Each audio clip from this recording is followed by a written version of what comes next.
यंदा भरती आणि ओहोटी म्हणजे काय नेमकं ते समजून घेऊया आपण. भरती आणि ओहोटी कशाला म्हणायचं?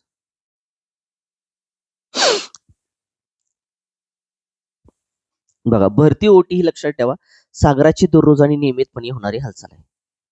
ही भरती ओहोटी जी आहे ती कशी आहे, ती सागराची दररोज आपण बघतो, लक्षात ठेवा, नियमितपणे होणारी हालचाल आहे. पाण्याच्या पातळीत ठराविक कालावधीनंतर लक्षात ठेवा जो बदल होत असतो. तो आपण बघतोच, लक्षात ठेवा. जर तुम्ही समुद्र किनाऱ्यावरती गेला तर पाण्याच्या पातळीमध्ये ठराविक कालावधीमध्ये बदल होताना आपल्याला तो दिसतो. तो बदल जो आहे ना, तो बदल लक्षात ठेवा, जो ठराविक कालावधीनं पाण्याच्या पातळीमध्ये जो बदल होतो, तो बदल आपल्याला 12 तास 12 तास 25 मिनिटांनी दिसून येतो. 25 मिनिटांनी काय होतो, दिसून येतो. म्हणजे काय माहिती आहे का मित्रांनो, 12 तास 25 मिनिटं झाली की एक चक्र पूर्ण होतं त्याचं. म्हणजे पाण्याच्या पातळीतला ठराविक कालामध्ये जो बदल होतो, तो बदल दर 12 तास 25 मिनिटांनी IMP लक्षात ठेवायचं. पाण्याच्या पातळीमध्ये लक्षात ठेवा जो बदल होतो कालावधीमध्ये, त्याचं एक चक्र जे पूर्ण होतं ते किती मिनिटांनी किंवा किती तासांनी होतं, तर ते 12 तास 25 मिनिटांनी होतं. आता ह्या घटनेचा जो संबंध आहे ना, लक्षात ठेवा, ही जरी प्रक्रिया लक्षात आपल्याला नैसर्गिक वाटत असेल किंवा साहजिकच ती सहज वाटत असेल, लक्षात, तर ती सहज प्रक्रिया नाहीये. ह्या घटनेचा संबंध डायरेक्टली कशाशी येतो, तर ह्याचा संबंध लक्षात ठेवा सूर्य, चंद्र आणि पृथ्वी यांचे जे गुरुत्वाकर्षण आहे, गुरुत्वाकर्षण असेल, गुरुत्वाकर्षण बल किंवा प्रेरणा म्हणलं तरी चालेल, किंवा केंद्रोत्सारी केंद्रोत्सारी बल यांच्याशी येतो. म्हणजे जी भरती ओहोटी होती याचा डायरेक्ट संबंध लक्षात ठेवा कशाशी आहे, तर सूर्य, चंद्र, पृथ्वी यांचं गुरुत्वाकर्षण बल असेल किंवा केंद्रोत्सारी बल असेल याच्याशी येतो, लक्षात ठेवा. मग केंद्रोत्सारी बल कशाला म्हणायचं? पहिला मुद्दा आपल्याला बघायचा, केंद्रोत्सारी बल कशाला म्हणायचं.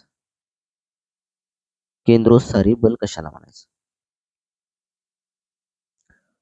बघा, तुम्ही कधी लक्षात ठेवा लहानपणी झोकाळ्यामध्ये बसला असेल किंवा आता जरी तुम्ही झोकाळ्यामध्ये बसला असेल, लक्षात ठेवा, तर तुम्हाला काय दिसतं माहितीये का, झोकाळा एका बाजूला कललेला दिसतो. किंवा तुम्ही ग्लासमध्ये पाणी घेतलं ना, ते ग्लास मधलं पाणी जर हलवलं, लक्षात ठेवा, तर ते पाणी फिरल्यागत वाटतं तुम्हाला. बरोबर आहे ना? मग साधं जर उदाहरण घेतलं तुम्ही झोकाळ्याचं, तर तुम्हाला झोकाळ्यामध्ये बसल्यानंतर तुम्हाला झोकाळा थोडासा कलल्यागत वाटतो, लक्षात ठेवा. याचा अर्थ ते विरुद्ध दिशेने कार्य करतं. म्हणजे पृथ्वीच्या केंद्रापासून विरुद्ध दिशेने कार्य करणारं जे बल असतं, लक्षात ठेवा, त्या बलाला म्हणायचं केंद्रोत्सारी बल. केंद्रोत्सारी बल म्हणजे काय, लक्षात ठेवायचं, पृथ्वीच्या केंद्रापासून पृथ्वीच्या केंद्रापासून विरुद्ध दिशेने विरुद्ध दिशेने कार्य करणाऱ्या बलाला म्हणायचं केंद्रोत्सारी बल. चला, म्हणजे कळालं तुम्हाला, केंद्रोत्सारी बल म्हणजे काय, पृथ्वीच्या केंद्रापासून जर ते विरुद्ध दिशेने कार्य करत असेल, लक्षात ठेवा, त्याला काय म्हणा तुम्ही, केंद्रोत्सारी प्रेरणा किंवा केंद्रोत्सारी बल म्हणा. आता पुढचा एक गुरुत्वीय बल म्हणजे नेमकं काय, गुरुत्वीय बल कशाला म्हणायचं किंवा गुरुत्वीय प्रेरणा कशाला म्हणायचं. आता गुरुत्वीय बल म्हणजे काय, बघा, कोणती वस्तू तुम्ही आकाशात फेका किंवा वर फेका, लक्षात ठेवा, जर तुम्ही आकाशात फेकली परंतु त्याच वेळी पृथ्वीच्या गुरुत्वाकर्षण प्रेरणेमुळे किंवा गुरुत्वाकर्षण बलामुळे पृथ्वीच्या केंद्राकडे लक्ष किंवा पृथ्वीच्या केंद्राच्या दिशेने ते कार्य करत असल्यामुळे, लक्षात ठेवा, ती वस्तू खाली येते. आता ती वस्तू खाली काय येते, तर ते केंद्रोत्सारी बलापेक्षा, लक्षात ठेवा, त्याचं बल हे कसं असतं, अनेक पटीने जास्त असतं. म्हणजे एखादी वस्तू तुम्ही आकाशात फेकली तर लक्षात ठेव ती खाली येते, त्याचं कारण आहे, लक्षात ठेव, गुरुत्वीय बल. कारण ते केंद्रोत्सारी बलापेक्षा, लक्षात ठेवा, गुरुत्वीय बल हे अनेक पटीने कसं असतं, जास्त असतं. त्यामुळे भूतलावरील कोणती वस्तू आहे, लक्षात ठेवा, जी जशीच्या तशी राहते. भूतलावरील कोणती वस्तू जशी तशी राहते याचं कारण म्हणजे, लक्षात ठेवा, तुमचं गुरुत्वीय बल. क्लिअर झालं? आणि तुम्हाला माहिती आहे गुरुत्वीय बल जी न काय करायचं, डिनोटेड करा, आणि केंद्रोत्सारी बल लक्षात ठेवा सी न, म्हणजे जी न काय करायचंय तुम्हाला, गुरुत्वीय बल डिनोटेड करायचं आणि सी न काय करायचं तुम्हाला, केंद्रोत्सारी बल डिनोटेड करायचं आहे. मित्रांनो, ही झाली भरती ओटीची थोडक्यात माहिती, लक्षात ठेवा. आता आपल्याला पुढचा मुद्दा जो बघायचा आहे ना, तो पुढचा मुद्दा आपल्याला बघायचा आहे. भरती ओहोटी येण्याची कारण नेमकी काय काय, भरती ओहोटी येण्याची कारणे कोण सांगतंय, कमेंट बॉक्स मध्ये सांगा, बघूया. भरती ओहोटी येण्याची कारणे कोणकोणती आहेत. पहिलं कारण मित्रांनो, लक्षात ठेवायचं, चंद्र असू दे किंवा सूर्य असू दे, बघा, चंद्र, सूर्य यांचं गुरुत्वाकर्षण बल असेल, यांचं कुठलं गुरुत्वाकर्षण बल असेल तुमचं, किंवा पृथ्वीचं गुरुत्वाकर्षण बल. पृथ्वीचं कुठलं गुरुत्वाकर्षण बल, मी जे लिहितो लक्षात ठेवा. पहिलं कारण. दुसरं कारण काय, पृथ्वीचं सूर्याभोवती फिरणे. पृथ्वी कोणाभोवती फिरतीया, सूर्याभोवती फिरते. बरोबर का. पृथ्वीचं सूर्याभोवती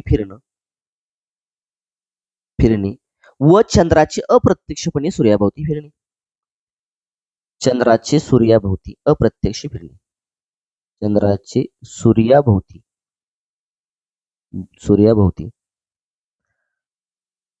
अप्रत्यक्ष फिरणे. एकच मिनिट, फिरणे झालं, फिरणे. क्लिअर. दुसरं कारण लक्षात ठेवा, पृथ्वी काय करते, सूर्याभोवती फिरते, आणि चंद्र काय करतो, सूर्याभोवती अप्रत्यक्ष फिरतो. कसा फिरतो, अप्रत्यक्ष फिरतो. हे सुद्धा कारण आहे, लक्षात ठेवा, भरती होती येण्याचं. तिसरं कारण म्हणजे काय मित्रांनो, परिवलनामुळे. परिवलनामुळे पृथ्वीवर निर्माण काय होतं माहिती का, पृथ्वीवर केंद्रोसारी प्रेरणा निर्माण होते. आणि तुम्हाला माहित आहे की भरती ओटी लक्षात ठेवा कशामुळे येते, तर ती केंद्रोसारी बल असू द्या किंवा गुरुत्वाकर्षण बल असू द्या, मग ते सूर्याचं असू द्या, चंद्राचं असू द्या किंवा पृथ्वीचं असू द्या, यांचं गुरुत्वाकर्षण बलामुळे लक्षात ठेवा काय येते, भरती ओटी येते. म्हणजे तिसरं कारण लक्षात ठेवायचं, परिवलनामुळे. परिवलन म्हणजे काय, पृथ्वी स्वतःभोवती जर फिरत असेल त्याला परिवलन म्हणायचं. पृथ्वी जर सूर्याभोवती फिरत असेल तर त्याला परिभ्रमण म्हणतो आपण. म्हणजे परिवलनामुळे काय होतं, पृथ्वीवर लक्षात ठेवा केंद्रोसारी प्रेरणा निर्माण होते, आणि त्या केंद्रोसारी प्रेरणेमुळे लक्षात ठेवा काय तयार होते, त्या ठिकाणी भरती ओहोटी तयार होते. क्लिअर झालं. त्यामुळे भरती ओहोटी याची 3 कारण लक्षात ठेवायचं, चंद्र, सूर्य आणि पृथ्वी यांचं गुरुत्वाकर्षण बल असेल, पृथ्वी सूर्याभोवती फिरणं किंवा चंद्राचं सूर्याभोवती अप्रत्यक्षपणे फिरणं, हे सुद्धा भरती ओहोटी येण्याचं कारण आहे. आणि तिसरं लक्षात ठेवायचं, परिवलनामुळे पृथ्वीवर लक्षात ठेवा जे निर्माण होणारं केंद्रोसारी बल आहे, त्याच्यामुळे सुद्धा लक्षात ठेवा काय होते, त्या ठिकाणी भरती ओहोटी निर्माण होते. आता बघा, आपल्याला जर बघितलं, समजा मी इथं सूर्यमाला काढतो, मी इथं काय काढलं माहिती का, सूर्य काढला. बघा, हा सूर्य काढला. इथं काय काढलं माहिती का, मी पृथ्वी काढली. आता ही पृथ्वी लक्षात ठेवा, इथं चंद्र काढतो. सूर्यमाले बघितलं तर इथं लक्षात बुद्ध आहे बरं का. मला सांगा, पृथ्वीच्या सर्वात जवळचा कुठला आहे, तुमचा चंद्र आहे. कारण पृथ्वीचा एकमेव उपग्रह लक्षात ठेवा चंद्र आहे, आणि चंद्र हा पृथ्वीच्या जवळ आहे. बरोबर. बघा, चंद्र जो आहे तो पृथ्वीच्या कसा आहे, जवळ आहे, आणि सूर्यापेक्षा चंद्र पृथ्वीच्या कसा आहे, जवळ आहे. चंद्र जो आहे तो पृथ्वीच्या कसा आहे, जवळ आहे. त्यामुळे पृथ्वीवर लक्षात ठेवा चंद्राचं गुरुत्वाकर्षण बल हे सूर्याच्या गुरुत्वाकर्षण बलापेक्षा जास्त परिणाम करतं. म्हणजे ह्याचं काय गुरुत्वाकर्षण बल आहे आणि ह्या चंद्राचं जे गुरुत्वाकर्षण बल आहे, लक्षात ठेवा ह्या सूर्यापेक्षा चंद्राचं गुरुत्वाकर्षण बलाचा परिणाम हा जास्त कशावर होतो, पृथ्वीवर होतो. का? कारण ते चंद्र पृथ्वीच्या जवळ आहे. त्यामुळं पृथ्वीवरती कोणाचं गुरुत्वाकर्षण बल जास्त परिणाम करतं, तर ते करतं चंद्राचं. कोणाचं? चंद्राचं. का? कारण चंद्र हा पृथ्वीला जवळच आहे. त्यामुळे लक्षात ठेवा चंद्र, सूर्य आणि पृथ्वी यांच्या सापेक्ष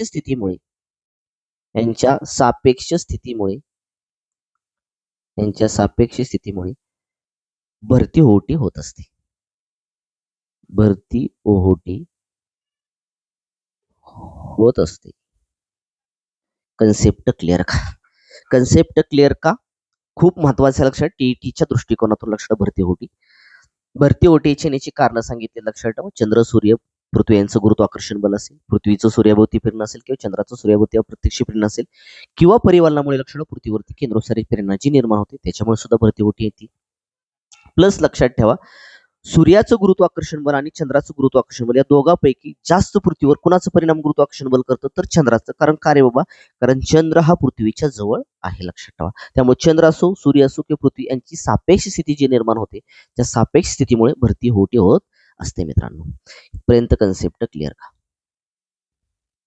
आता बघा पुढचा मुद्दा. आता पृथ्वीवर काय होतं माहिती का? पृथ्वीवर ज्या ठिकाणी भरती ओहोटी येते, ज्या ठिकाणी भरती ओहोटी येते त्याच्या विरुद्ध ठिकाणीही त्याच्या विरुद्ध ठिकाणीही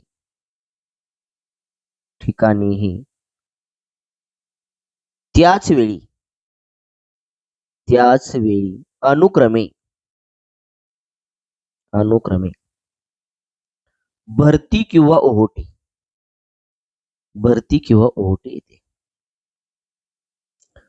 किंवा ओहोटी येते.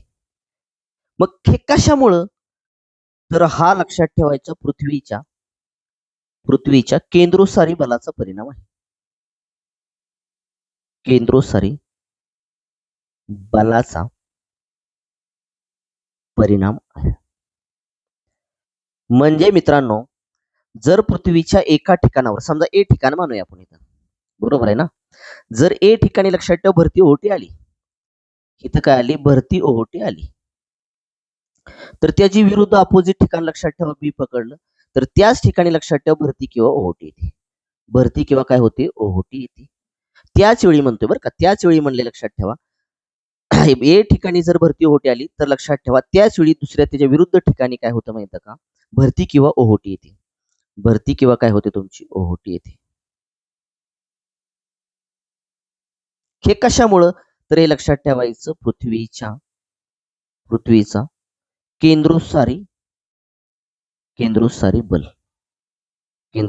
बल लक्षात ठेवायचं.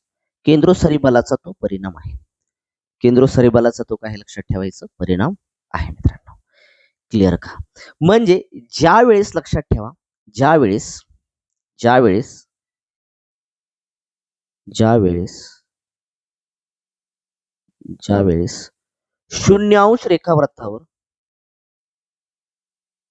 शून्यावंश रेखावृत्तावर भरती येते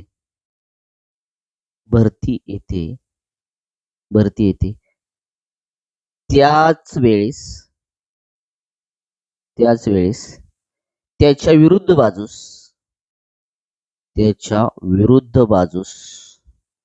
आता त्याची विरुद्ध बाजू म्हणते कोणती? त्याच्या विरुद्ध बाजूस असलेल्या 180 अंश रेखावृत्तावरही भरती येते. बघा मी काय म्हणतोय लक्षात आपण काय म्हणलो होतं पहिल्यांदा? पृथ्वीवर ज्या ठिकाणी भरती ओहोटी येते त्याचं विरुद्ध ठिकाणी लक्षात ठेवा त्याच वेळी भरती किंवा ओहोटी येते. हे कशामुळे घडतं? लक्षात ठेवा तर ते पृथ्वीचं केंद्रोसारी बल. जर बघितलं ज्यावेळेस लक्षात ठेवा शून्यावंश रेखावृत्त असेल आणि त्या शून्यावंश रेखावृत्तावर जेव्हा भरती येते त्याच वेळेला लक्षात ठेवा त्याच्या विरुद्ध बाजूला असलेलं 180 अंशाचं रेखावृत्त आहे तिथं सुद्धा भरती येते. कारण का? तर हे केंद्रोसारी बलाचा परिणाम लक्षात ठेवायचा. आणि त्याच वेळी काटकोन स्थिती निर्माण झाली लक्षात ठेवा. मी काय म्हणतोय? त्याच वेळी कधी? ज्या शून्यावंश रेखावृत्तावर लक्षात भरती येते आणि त्याच वेळेला जर विरुद्ध बाजूला जर 180 अंश रेखावृत्तावर भरती आली तर त्याच वेळी म्हणतोय मी काटकोन स्थितीत ओहोटी येते. काटकोन स्थितीत काय येते? ओहोटी येते. कन्सेप्ट क्लिअर करे बाबा. म्हणजे ज्या वेळेस शून्यावंश रेखावृत्तावरती भरती येते त्याच्या विरुद्ध असलेलं 180 अंश रेखावृत्तावर त्याच वेळेस म्हणतोय रेखावृत्तावर ही भरती येते आणि त्याच वेळी जर लक्षात काटकोन स्थितीमध्ये लक्षात ठेवा काय येत असते? ओहोटी येत असते. लक्षात ठेवा. ही झाली तुमची भरती ओहोटी येण्याची कारण मित्रांनो. इथपर्यंत कन्सेप्ट क्लिअर का? चला जाऊया पुढं. नाही समजलं तुम्ही पुन्हा व्हिडिओ थांबवून लक्षात ठेवा, रिटर्न घेऊन तुम्ही बघू शकता, काही प्रॉब्लेम नाही.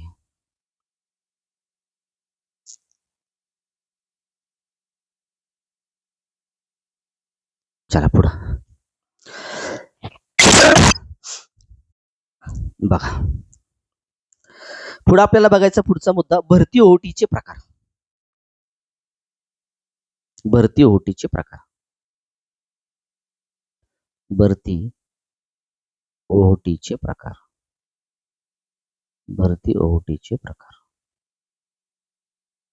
कोण सांगतं? कमेंट बॉक्स मध्ये तुम्ही सांगू शकता भरती ओहोटीचे प्रकार कोणकोणते आहेत.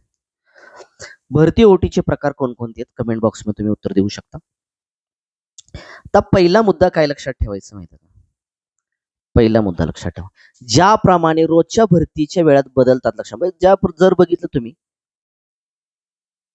ज्याप्रमाणे रोजच्या भरतीच्या वेळा बदलतात, भरतीच्या वेळा बदलतात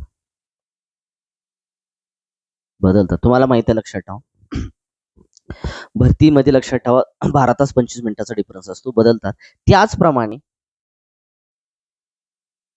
त्याचप्रमाणे भरतीची कक्षा ही बदलते, भरतीची कक्षा देखील कमी अधिक होत असते, कमी अधिक होत असते.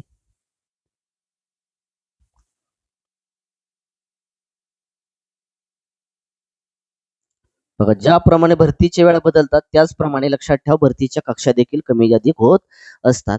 हे सर्वसाधारण कशामुळे होतं? हे जे लक्षात ठेवा, हे सर्वसाधारण कशामुळे होतं? तर सर्वसाधारण लक्षात ठेवा, सर्वसाधारणपणे अमावशेला व पौर्णिमेला, अमावशेला व पौर्णिमेला ती सर्वात मोठी असते. बघा, सर्वसाधारणपणे लक्षात अमावस्या आणि पौर्णिमेला ती लक्षात भरती ओटी कशी असते? सर्वात मोठी असते.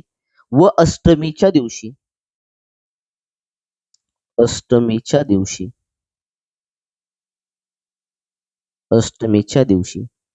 ती नेहमीपेक्षा लहान असते. नेहमीपेक्षा कशी असते? लहान असते. या भरतीलाच काय म्हणायचं? अनुक्रमे उदानाची भरती, बघा काय म्हणायचं? उदानाची भरती किंवा भांगाची भरती, किंवा नाही सॉरी भांगाची भरती.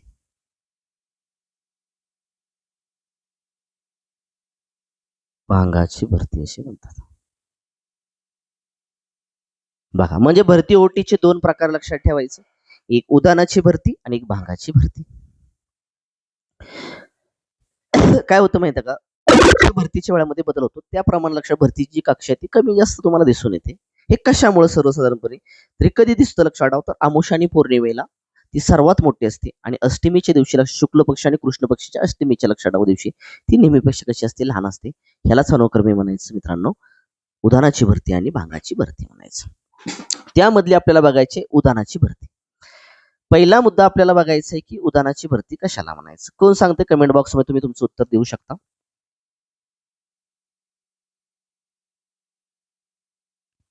उदानाची भरती. चला, कोण सांगते उदानाची भरती म्हणजे काय? कमेंट बॉक्स मध्ये तुम्ही तुमचं उत्तर देऊ शकता. बघा, आता उदानाची भरती कशाला म्हणायचं? पहिला मुद्दा बघा, समजा चंद्र आहे व सूर्य आहे, यांच्या भरती निर्माण करणाऱ्या ज्या प्रेरणा असतात, म्हणजे बल म्हणायचं, भरती निर्माण करणाऱ्या प्रेरणा अमावस्या व पौर्णिमेला एका दिशेत कार्य करतात. एकाच दिशेत कार्य करतात. म्हणजे सूर्याची आणि चंद्राची लक्षात ठेवा भरती निर्माण करण्याची जी बल आहे किंवा प्रेरणा आहे, ती अमावस्या आणि पौर्णिमेला काय होतं? पृथ्वीवरती एका दिशेत कार्य करतं. म्हणजे फॉर एक्झाम्पल मी आकृती काढतो, मी तुमच्या लक्षात येईल. इथं काय झालं माहिती का? इथं काढतो बघा, इथं झाला चंद्र, इथं झाली पृथ्वी, ओके, आणि इथं झाला तुमचा सूर्य. बघा, चंद्राचं लक्षात ठेवा काय असेल? तुमची भरती निर्माण करण्याची प्रेरणा असेल, आणि सूर्याची सुद्धा लक्षात भरती निर्माण करण्याची प्रेरणा. ही पृथ्वीवरती काय करते माहिती आहे? पृथ्वीवरती एकाच दिशेनं कार्य करते. ह्या पृथ्वीवरती लक्षात ठेवा काय करते? एका दिशेनं काय करते? कार्य करते, लक्षात ठेवा. आणि त्यामुळे काय होतं? एका दिशेने कार्य केल्यामुळे काय होतं माहिती का? गुरुत्वाकर्षण बल वाढतं. त्यामुळे काय होतं? गुरुत्वाकर्षण जे बल आहे ते गुरुत्वाकर्षण बल काय होतं, वाढतं. गुरुत्वाकर्षण बल काय होते, वाढते. आणि वाढल्यामुळे काय होतं, त्याच दिवशी उदानाची भरती येते. त्याच दिवशी उदानाची भरती येते. उदानाची भरती येते. आणि ती सरासरीपेक्षा मोठी असते. जी नेहमी जी भरती आहे ती लक्षात ठेवा, ती नेहमीच्या भरतीपेक्षा नेहमीपेक्षा कशी असते, मोठी असते. मोठी असते. आता अक्षरे व्यवस्थित लक्षात ठेवा, काढत नाही, कारण डिटेलमध्ये व्यवस्थित द्यायचं म्हणजे खूप आपलं लेक्चर लेंदी होऊन जाईल. त्यामुळे तुम्ही समजून घ्या. म्हणजे उदानाची भरती ओहोटी म्हणजे काय लक्षात ठेवा. आता या उदानाच्या भरती ओहोटीमध्ये काय होतं, पाण्याचा अधिक फुगवटा झाल्यामुळे काय होतं, पाण्याचा अधिक फुगवटा होतो. आणि जेव्हा ती ओहोटी होती, भरतीच्या ठिकाणी काय होतं, पाण्याचा अधिक फुगवटा होतो. आणि ओहोटीच्या ठिकाणी होतं काय होतं, पाणी अधिक खोलपर्यंत पसरतं. म्हणजेच ज्यावेळेस उदानाची भरती येते तेव्हा भरतीमध्ये पाण्याचा फुगवटा जास्त होतो. ज्यावेळेस ओहोटी येते त्या ठिकाणी लक्षात पाणी काय होतं, अधिक खोलपर्यंत काय होतं, पसरतं. ह्याला म्हणायचं उदानाची भरती ओहोटी मित्रांनो. त्यामुळे उदानाची भरती ओहोटी कधी होते, तर एकदम साधी आणि सिंपल कन्सेप्ट लक्षात ठेवायची. ज्यावेळेस चंद्र आणि सूर्याची लक्षात ठेवा भरती निर्माण करण्याची जी प्रेरणा आहे किंवा बल आहे, ते पृथ्वीवरती एका दिशेनं कार्य करतं. पृथ्वीवरती काय करतं, एका दिशेनं काय करतं, कार्य करतं. आणि त्यामुळे काय होतं, एका दिशेनं कार्य केल्यामुळे गुरुत्वाकर्षण बल जे आहे ते बल वाढतं, लक्षात ठेवा. त्याच दिवशी लक्षात ठेवायचं उदानाची भरती काय होते, येते. ती सरासरीपेक्षा फार मोठी असते मित्रांनो. कन्सेप्ट क्लिअर का मित्रांनो? बघा पुढची भांगाची भरती ओहोटी. दुसरा प्रकार आहे भरती ओहोटीचा, भांगाची भरती ओहोटी. आता भांगाची भरती ओहोटी कधी येते, तर ज्यावेळेस लक्षात ठेवा चंद्र जो आहे ना, चंद्र ज्यावेळेस लक्षात ठेवायचं चंद्र पृथ्वीभोवती, चंद्र काय करतो, पृथ्वीभोवती फिरताना फिरताना महिन्यातून 2 वेळा, महिन्यातून 2 वेळा 2 वेळा तो पृथ्वी व सूर्याच्या संदर्भात, पृथ्वी व सूर्याच्या संदर्भात, पृथ्वी व सूर्याच्या संदर्भात काटकोन स्थितीत, काटकोन स्थितीत येतो. म्हणजेच काय, तर ज्यावेळेस चंद्र पृथ्वीमध्ये फिरतो, लक्षात ठेवा, आणि फिरताना तो महिन्यातून 2 वेळा काय होतो, पृथ्वी आणि सूर्याच्या संदर्भामध्ये, म्हणजे पृथ्वी आणि सूर्यामध्ये लक्षात ठेवा, पृथ्वी आणि सूर्या संदर्भात लक्षात तो काटकोन स्थितीमध्ये येतो. म्हणजे काय करतो, पृथ्वीला आणि सूर्याला तो काय करतो, काटकोन करतो. लक्षात ठेवा, काटकोन स्थिती येतो. ही स्थिती प्रत्येक महिन्याच्या, मग ही स्थिती कधी येते, जो महिन्यातून 2 वेळा काटकोन करतो, लक्षात ठेवा, चंद्र पृथ्वी आणि सूर्याला, ही स्थिती कधी येते, प्रत्येक महिन्याच्या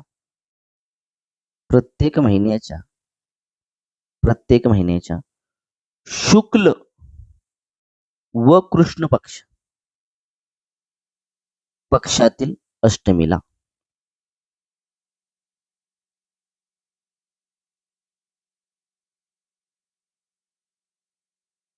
बघा, महिन्यातून लक्षात ठेवा तो काय करतो, 2 वेळा तो पृथ्वी आणि सूर्याच्या संदर्भात काटकोन करतो. ही स्थिती प्रत्येक महिन्याच्या शुक्ल आणि कृष्ण पक्षातील अष्टमीला येते. याचा अर्थ तुम्ही म्हणायचं भांगाची भरती ओहोटी कधी होते, तर लक्षात ठेवा शुक्ल आणि कृष्ण पक्षाच्या अष्टमीला होते. मग या 2 दिवशी भरती निर्माण करणाऱ्या, आता काय होतं माहिती का, याच दिवशी लक्षात ठेवा, कधी, शुक्ल पक्ष आणि कृष्ण पक्षातील अष्टमीला या दिवशी लक्षात ठेवा भरती निर्माण करणार चंद्र आणि सूर्याची प्रेरणा जे, म्हणजे या शुक्ल पक्ष आणि कृष्ण पक्ष च्या 2 दिवशी लक्षात ठेवा ती भरती निर्माण करण्याची जी प्रेरणा आहे, भरती निर्माण करण्याची प्रेरणा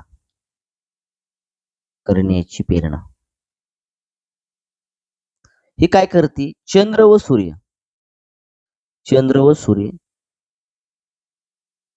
यांच्या प्रेरणा पृथ्वीवर काटकोन दिशेत कार्य करतात. म्हणजेच लक्षात ठेवा चंद्र आणि सूर्यांच्या प्रेरणा काय करतात, पृथ्वीवरती काटकोन दिशेत कार्य करतात. म्हणजे चंद्र आणि सूर्याची लक्षात ठेवा जी प्रेरणा आहे, ह्याचं जे बल आहे, लक्षात ठेवा ह्याचं जे बल आहे ते पृथ्वीवर काय करतं, पृथ्वीवरती लक्षात ठेवा काटकोन मध्ये काम करतं. म्हणजे 90 डिग्री जर कार्य करत असेल, लक्षात ठेवा त्यावेळेस निर्माण होते भांगाची भरती ओहोटी. क्लिअर? म्हणजे काय, सूर्यामुळे ज्या ठिकाणी भरती निर्माण होते, आता हा सूर्य आहे बघा, तर लिहितो वाटल्यास,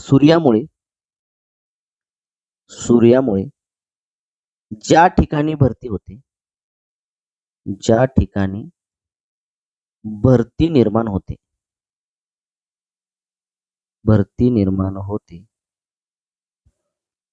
तेथील पाण्यावर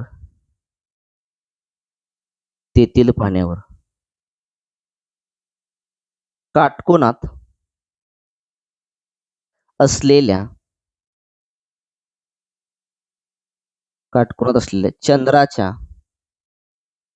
चंद्राच्या गुरुत्वाकर्षण बलाचा परिणाम, जे म्हणजे गुरुत्वाकर्षण बल बरं का, गुरुत्वाकर्षण बलाचा परिणाम दिसून येतो.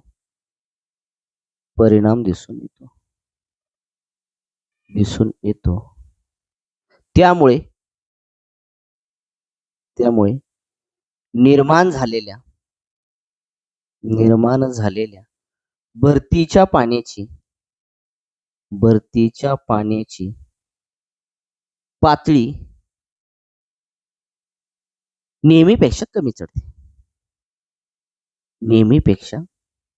कमी असते, कमी चढते किंवा कमी असते म्हणलं चालेल, कमी चढते. म्हणजे भांगाची भरती सरासरीपेक्षा लहान असते. म्हणजे याच्यावर निष्कर्ष काय काढू शकता, भांगाची भरती सरासरीपेक्षा लहान असते.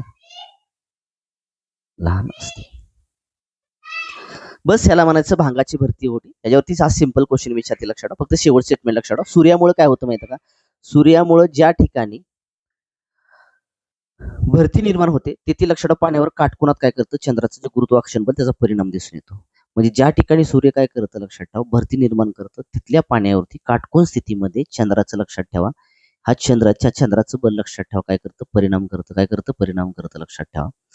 आणि त्यामुळे पाणी काय होतं, नेहमीपेक्षा कमी चढतं. म्हणजे भांगाची भरती सरासरीपेक्षा कशी असते, लहान असते. इथं गुरुत्वाकर्षण बलाचा परिणाम, पाण्याची पातळी. ओके, क्लिअर झालं. याला म्हणायचं भांगाची भरती होती. सर्वात महत्वाचं म्हणजे लक्षात ठेवा, शुक्ल आणि कृष्ण पक्षाच्या अष्टमीला इथे लक्षात ठेवा, हे महत्वाचं आहे. ओके, कारण भरती निर्माण करण्याची चंद्राची आणि सूर्याची प्रेरणा लक्षात ठेवा. ही भांगाची भरती होती कशी निर्माण होते, तर भरती निर्माण करणारी जी प्रेरणा म्हणजे बल जे आहे लक्षात ठेवा, हे कुणाचं बल, हे चंद्राचं बल आणि सूर्याचं बल लक्षात ठेवा. ह्या दोघांचं बल हे पृथ्वीवरती कशाचं काम करतं, 90 डिग्रीचं कार्य करतं. 90 डिग्रीच्या दिशेत कार्य करतं लक्षात ठेवा. आणि 90 डिग्रीच्या ह्याच्यामध्ये कार्य करत असल्यामुळं निर्माण होते भांगाची भरती होते. आणि भांगाची भरती सरासरीपेक्षा लहान असते. आणि उदानाची भरती लक्षात ठेवा सरासरीपेक्षा कशी असते, मोठी असते. फारच लक्षात ठेवा. बस, लहान असेल त्याला म्हणा भांगाची भरती होती आणि सरासरीपेक्षा जास्त असेल त्याला म्हणा उदानाची भरती होती. अशा पद्धतीने लक्षात ठेवा. भरती होटीचे किती प्रकार पडतात तुमचे, 2 प्रकार पडतात. आता बघायचं आपल्याला भरती होटीचे परिणाम. बघा, आता भरती ओटी आल्यानंतर त्याचे परिणाम काय होतात लक्षात ठेवा. आता भरती पहिला परिणाम लक्षात ठेवायचा तुम्ही काय, भरती आल्यामुळे काय होतं, आता पाण्याबरोबर मासे खाडीत येतात. भरतीमुळे काय होतं, मासे खाडीमध्ये येतात लक्षात ठेवा. आणि मासे खाडीमध्ये आल्यामुळे लक्षात ठेवा त्याचा फायदा मासेमारीसाठी होतो.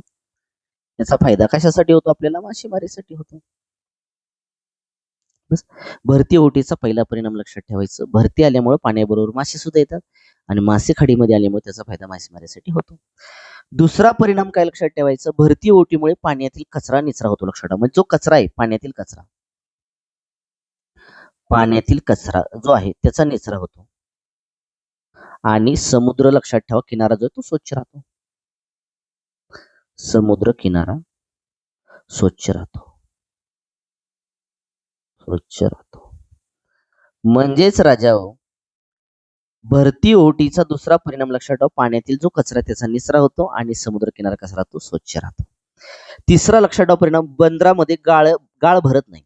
जी बंदर आहेत लक्षात ठेवा, बंदर म्हणजे काय, जिथे मालाची लक्षात ठेवा ने आण केली, मालाची काही चढउतार केला जातो त्याला आपण बंदर म्हणतो. ती बंदरे गाळाने भरत नाहीत.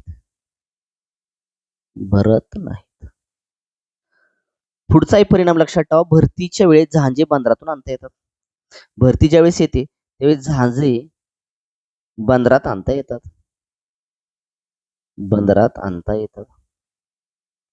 हा सुद्धा परिणाम होतो भरती ओहोटीचा लक्षात ठेवा. भरती ओहोटीमुळे लक्षात ठेवा पुढचा परिणाम काय होतो, भरतीचं पाणी मिठागृहामध्ये येतं. आता हे भरतीचं पाणी जे लक्षात ठेवा ते कशामध्ये येतं, मिठागृहामध्ये येतं. आणि ते मिठागृहामध्ये साठवून राहिल्यामुळे काय तयार होतं, मीठ तयार होतं. ओके, म्हणजे भरती ओहोटीचा अजून एक लक्षात ठेवा परिणाम काय, तर मिठागृहामध्ये लक्षात भरती आल्यामुळे काय होतं, पाणी ते मिठागृहामध्ये येतं. आणि मिठागृहामध्ये पाणी आल्यामुळे काय होतं, मीठ तयार होतं. भरती ओहोटीमुळे आपण आज काय करू शकतो? वीज पण निर्माण करू शकतो. भरती ओहोटीमुळे आपण काय निर्माण करू शकतो? वीज निर्माण करू शकतो मित्रांनो. अजून काय सांगता येईल कमेंट बॉक्समध्ये तुम्ही सांगू शकता त्या ठिकाणी. भरती ओहोटीमुळे लक्षात ठेवा, एखादा व्यक्ती आहे लक्षात ठेवा बघा. सातवं बघा, भरती ओहोटी आली आणि त्यावेळी जर एखादा व्यक्ती अंदाज न घेता लक्षात ठेवा समुद्रात गेला पोहायला. समुद्रात जर पोहायला गेला, समुद्रात पोहण्यास गेला एखादा व्यक्ती, कधी? जर भरती ओहोटी आली आणि भरती ओहोटी आली आणि एखादा व्यक्ती काय झाला समुद्रात गेला आणि त्याला जर अंदाज आलाच नाही तर अपघात घडू शकतो. काय घडू शकतो? अपघात घडू शकतो. लक्षात अंदाजच नाही आला तर अपघात घडणार. लक्षात ठेवा, म्हणजे जीवासाठी तो धोकादायक आहे त्या ठिकाणी. पुढचा 8वं लक्षात ठेवा, भरती ओहोटीचा परिणाम काय सांगता येईल? भरती ओहोटीमुळे लक्षात ठेवा जी तिवाराची वणी असतात, तिवाराची वणी आणि किनारी भागातील जैवविविधता, जैवविविधता इत्यादीचा विकास पण होतो आणि त्याचं जतन पण होतं. विकासाने काय होतं? तुमचं जतन होतं. लक्षात ठेवा. अशा पद्धतीनं भरती ओहोटीचे 8 परिणाम लक्षात ठेवायची. पहिला, मासे खाडीमध्ये आल्यामुळे मासेमारीसाठी फायदा होतो. दुसरं, भरती ओहोटीमुळे लक्षात पाण्यातील कचरा जो आहे त्याचा निचरा होतो आणि समुद्रकिनारा एकदम स्वच्छ राहतो. पुढचा तिसरा लक्षात ठेवायचं, बंदरे गाळाने भरत नाहीत. झांजे बंदरात आणण्यासाठी सोपी असतात. लक्षात ठेवा, म्हणजे बंदरात आणता येतात. भरतीमुळे लक्षात ठेवा, म्हणजे मिठागरामध्ये येतं आणि मीठ तयार होतं तिथं. वीज निर्मितीसाठी सुद्धा भरती ओहोटीचा आपण उपयोग करतो. आणि एखादा व्यक्ती लक्षात ठेवा अंदाज न येता जर लक्षात ठेवा भरती ओहोटीच्या टायमिंगला जर तो समुद्रात पोहण्यासाठी गेला तर अपघात होऊ शकतो. आणि भरती ओहोटीमुळे तिवाराची वणी असेल, किनारपट्टी भागामध्ये जैवविविधता असेल, लक्षात इत्यादीचा विकासाने काय होतं? जतन होतं मित्रांनो. अशी झाली भरती ओहोटीचे परिणाम. बघा मित्रांनो, पुढचा पॉईंट बघायचा, आपली भरतीची वेळ रोज बदलते. भरतीची वेळ आहे लक्षात ती रोज काय होते त्या ठिकाणी बदलते. जर तुम्ही किनारी भागात जर गेला तर किनारी भागामध्ये लक्षात ठेवा, जर तुम्ही किनारी भागात गेला तर दिवसातून दिवसातून म्हणजे 24 तासात साधारणतः लक्षात ठेवा 2 वेळा भरती ओहोटी येते. 2 वेळा भरती ओहोटी येते. भरती ओहोटी येते. आणि 2 भरतीच्या वेळातील फरक जो आहे लक्षात ठेवा, 2 भरतीच्या वेळातील जो फरक आहे तो असतो 12 तास 25 मिनिटे. 12 तास 25 मिनिटे IMP लक्षात ठेवायचं. म्हणजे 24 तासामध्ये लक्षात ठेवा, दिवसातून म्हणजे दिवस म्हणजे 24 तास, 24 तासातून साधारणतः 2 वेळा भरती ओहोटी येते आणि त्या भरतीच्या वेळेतील जो फरक असतो तो असतो लक्षात ठेवायचा 12 तास 25 मिनिटे मित्रांनो. पुढचं आपल्याला बघायचं आहे लाटा. नेमकं लाटा म्हणजे काय? आता बघा, खूप महत्वपूर्ण आहे. लाटा म्हणजे काय? तर वाऱ्या. आता लाटा कधी निर्माण होतात? जर तुम्ही समुद्रकिनारी गेला तर पाणी लक्षात ठेवा स्थिर आहे ना ते. आता पाणी स्थिर आपण जर ते हलवलं तर लक्षात ठेवा ते पुढे जाणार आहे. बरोबर आहे. मग त्याला गती कधी प्राप्त होणार आहे? तुम्ही इकडून काहीतरी फॅन लावा बघा, पाणी हलणार त्या ठिकाणी. म्हणजे पाणी हलतं लक्षात ठेवा. ते प्रवाही जे होतं ते कशामुळे? तर वाऱ्यामुळे लक्षात ठेवा. मग वाऱ्याकडून मिळणारी जी ऊर्जा आहे त्याला वाऱ्याकडून वाऱ्याकडून मिळणारी ऊर्जा, ऊर्जा किंवा बल म्हटलं तरी चालेल, काही प्रॉब्लेम नाही. ऊर्जा काय करते? पाणी गतिमान करते. पाणी गतिमान करते किंवा गतिमान होते. गतिमान होते म्हणजेच ते प्रवाही होतं. काय होतं? प्रवाही होतं लक्षात ठेवा. त्यामुळे वाऱ्यामुळे काय होतं माहिती आहे का? ह्याच वाऱ्यामुळे सागर जल पुढे ढकललं जातं. सागर जल ढकलले जाते.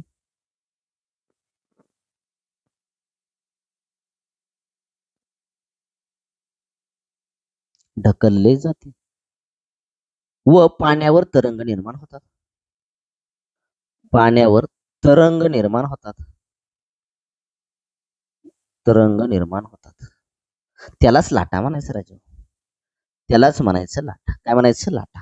म्हणजे लाटा ज्या निर्माण होतात ते कशा होतात? तर वाऱ्यामुळे. लक्षात ठेवा, वाऱ्यामुळे जी वाऱ्याची ऊर्जा आहे ती पाण्याला मिळते. त्यामुळे पाणी गतिमान होतं. गतिमान होतं म्हणजे ते प्रवाही होतं आणि त्या प्रवाहामुळे किंवा त्या वाऱ्यामुळे लक्षात ठेवा सागर जल पुढे ढकलले जातात आणि पुढे ढकलले गेल्यामुळे पाण्यावरती काय निर्माण होतं? तरंग निर्माण होतात आणि जे तरंग निर्माण होतात त्याला आपण म्हणतो लाटा. काय म्हणतो? लाटा मित्रांनो. क्लिअर झालं? पुढचं आपल्याला बघायचं आहे. पुढचं बघायचं लक्षात, लाटेची रचना कशी असते. आता तुम्हाला माहित आहे लाट कशामुळे होते? तर वाऱ्यामुळे. वाऱ्यामुळे काय होतं माहित का? वाऱ्यामुळे सागर जल उंच, जे सागर जल आहे, सागर जल म्हणजे सागरातलं जे पाणी आहे लक्षात ठेवा, ते उचलले जाते व त्याच्या समोर ज्यावेळेस पाणी उचललं त्याच्या समोर खोलगट भाग तयार होतो. खोलगट भाग तयार होतो का बघा? भाग तयार होतो. बघा आता समजा हे पाणी स्थिर पाणी होतं, हे स्थिर पाणी होतं. इकडून काय झालं? वारा आला. बरोबर. मग हे पाणी काय झालं? लक्षात ठेवा. असं उचललं गेलं, पुन्हा असं गेलं, असं झालं, असं झालं, असं झालं. लक्षात ठेवा. बरोबर आहे ना? म्हणजेच काय झालं राजा? इथं झाला खोलगट भाग. हा जो झाला तो खोलगट भाग झाला. खोलगट भाग झाला. आणि हा जो भाग आहे लक्षात ठेवा, हा भाग झाला वरच उंच भाग झाला. हा भाग कसा झाला? उंच भाग झाला. उंच. म्हणजेच राजा वाऱ्यामुळे सागर जल उचलले जाते आणि त्याच्या समोरच लक्षात ठेवा उचललं जातं, त्याच्या समोरच खोलगट भाग. बघा इथं उचललं गेलंय आणि इथं काय झालंय? तुमचा खोलगट भाग तयार झालाय तुमचा इथं. बरोबर आहे ना? आणि लाटेच्या उंच भाग जो आहे ते उंच भाग आहे, त्या उंच भागाला म्हणायचं शीर्ष. इथं आकृती काढतो लक्षात ठेवा. समजा आता हे पाणी असं आहे आणि पाण्याला असं लक्षात तरंग निर्माण झालाय. हा उचललेला भाग आहे. बरोबर आहे का? ह्या उचललेल्या भागाला म्हणायचं शीर्ष. काय म्हणायचं मित्रांनो? शीर्ष असे म्हणतात. काय म्हणतात? शीर्ष असे म्हणतात. आणि जो खोलगट भाग आहे त्या खोलगट भागाला म्हणायचं द्रोणी. काय म्हणायचं? द्रोणी म्हणतात. द्रोणी. क्लिअर झालं? इथं सुद्धा काय झालं? हा भाग सुद्धा शीर्ष झाला. कारण जो उचललेला भाग आहे त्याला शीर्ष म्हणायचं, जो खोलगट भाग आहे त्याला द्रोणी म्हणायचं. दोन द्रोणी किंवा दोन शीर्ष, दोन द्रोणी किंवा दोन शीर्षच्या दरम्यानचं जे डिस्टन्स आहे, आता हे शीर्ष भाग घेतला, हा शीर्ष भाग झाला आणि ह्यांच्यामधलं जे डिस्टन्स आहे लक्षात ठेवा, ह्यांच्यामधलं जे डिस्टन्स आहे त्याला म्हणायचं लाटेची लांबी.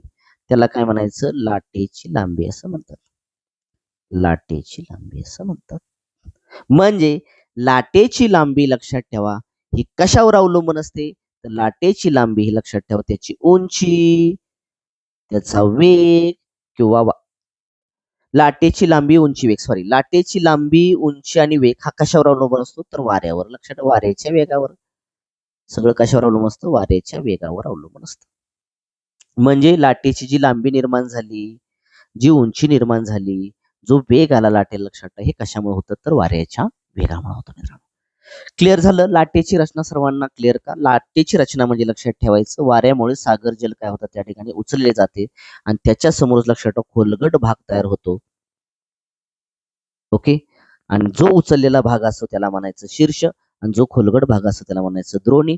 म्हणजे दोन शीर्ष आणि दोन द्रोणी मधलं लक्षात ठेवा जे अंतर असतं त्याला म्हणायचं लाटेची लांबी. काय म्हणायचं? लाटेची लांबी किंवा उंची असेल किंवा त्या लाटेचा वेग असेल हे सर्व कशावर अवलंबून असतं? वाऱ्याच्या वेगावरती मित्रांनो. क्लिअर झालं? शेवटी आपल्याला लास्ट पॉइंट बघायचा आहे. लाटांच्या निर्मितीची कारण काय? लाटांच्या निर्मितीची कारण. निर्मितीची कारण. कशामुळे लाटा निर्माण होतात? तर पहिलं तर कारण आपल्याला मित्रांनो माहित आहे. पहिलं कारण माहित आहे वारा. वाऱ्यामुळे लक्षात ठेवा लाटा निर्माण होतात. दुसरं लक्षात ठेवायचं लाटा भूकंपामुळे सुद्धा निर्माण होतात. जर समुद्रामध्येच लक्षात ठेवा भूकंप झाला तर लाटाच्या लाटा लक्षात ठेवा त्या लाटा खूप उंच होणार आहेत. बरोबर, लाटांची उंची प्रचंड होणार आहे आणि ही लाटांची उंची प्रचंड जी आहे लक्षात ठेवा ती काही लक्षात ठेवा काहीच करणार नाही असं नाही, ती विध्वंस घडून आणू शकते. काय घडून आणू शकते? विध्वंस घडून आणू शकते. बरोबर ना? म्हणजे भूकंप सुद्धा लक्षात ठेवा लाटाची निर्मितीचं कारण आहे. आणि तिसरं म्हणजे लक्षात ठेवा ज्वालामुखी. तिसरं म्हणजे काय तुमचं? ज्वालामुखी. म्हणजे उथळ किनारी भागात अशा लाटांची लक्षात ठेवा उंची प्रचंड असते. म्हणजे भूकंपामुळे झालेली किंवा ज्वालामुखी झालेली लक्षात ठेवा उथळ किनारी भागामध्ये अशा लाटांची उंची कशी असते? उंची जी असते ती प्रचंड असते आणि ही काय घडून आणू शकते त्या ठिकाणी?